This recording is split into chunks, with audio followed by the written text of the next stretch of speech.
Guys, ayan, magluluto po ako ng gulay ngayong gabi. May mantika na po itong kawali. So, uunahin ko po itong garlic. Garlic, ayan. I-golden brown lang po natin.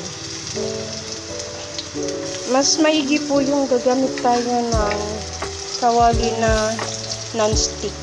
Yung hindi po dumidikit ang pagkain. Tapos, ngayon, golden brown na po yung garlic. Ayan, isusunod ko na po itong onion. Huwag lang po tayong masyadong malakas sa apoy.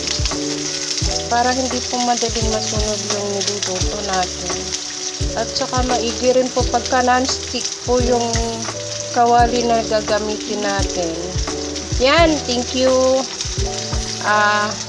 Dapat wooden spoon na rin gamitin nyo para hindi masyadong maingay pagka naghahalo po kayo. Ayan. Kung yung kamatis, optional lang po kung gusto nyo pong lagyan ng kamatis. Kasi ako mas gusto ko yung may kamatis sa gulay. Ayan. Nahalo lang po natin.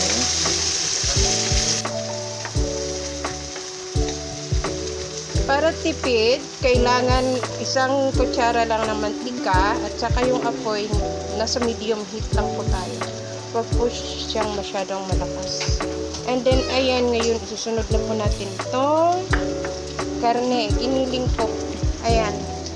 Hindi po natin ito ubusin masyadong marami. So, kukuha lang po tayo. Tama lang para ihalo sa gulay. Nahugasan ko na po ito at sinalap. Yan, halo natin dito. Ito po yung mga nabili ko sa carbon ngayong gabi.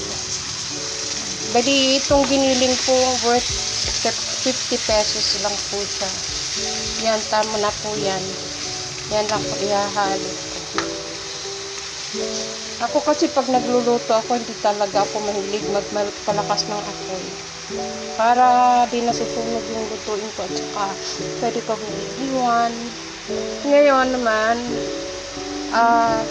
habang niluluto natin itong karne, optional lang po kung mahilig po kayo ng magic sarap, bitsin, kung ayaw nyo naman maglagay ng mga seasoning na ganun, pwede rin. Kayo na po ang bahala. Pero ako po, sa ngayon, maglalagay po talaga ako ng bitsin. Pero itong ganito kalaking bitsin, siguro mga 3 pesos lang to. Mga ilang beses ko po itong nagagamit. Nasa siguro 10. Kasi hindi po ako maraming maglagay ng bitsin. Yung tamang-tama lang. Siguro sa ganong sachet, nagagamit ko siya ng mga 10 beses. Excuse me. Ayan. Bali, papaluto lang po natin itong giniling. Ayan guys, lagyan po natin ng konting toyo. Estimate na lang po natin. Kasi ako hindi na ako may measure. Bili, ini-estimate ko na lang po siya. Huwag lang pong bibiglain, pakunti-kunti lang. Antayin lang po natin maluto yung karne. At saka mas maigi po yung nag-a-absorb po sa karne yung nilagay nating seasoning. Katulad ng tuyo at saka bitsin. Ayan. Sige pa, lutuin muna natin to. Ayan guys, luto na po yung karne. Nawala na po yung sabaw niya. So, magtika na lang po yung nagahan sa kanya. Saka na po natin ilagay itong gulay. Wag lang po bibiglayin kasi maliit po yung kawali natin. So, pakunti-kunti lang. Tapos ihahalo natin.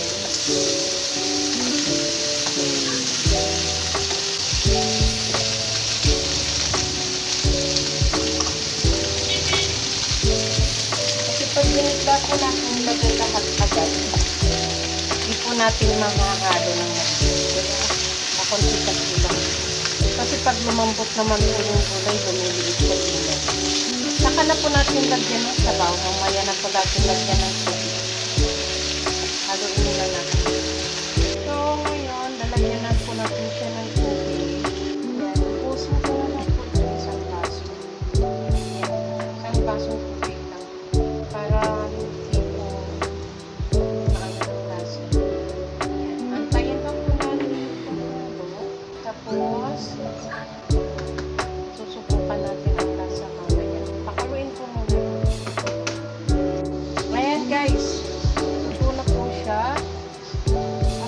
Tiniman ko na rin po siya. Medyo dinagdagan ko lang ito ng kunting asin kasi po matabang ganun. Ano.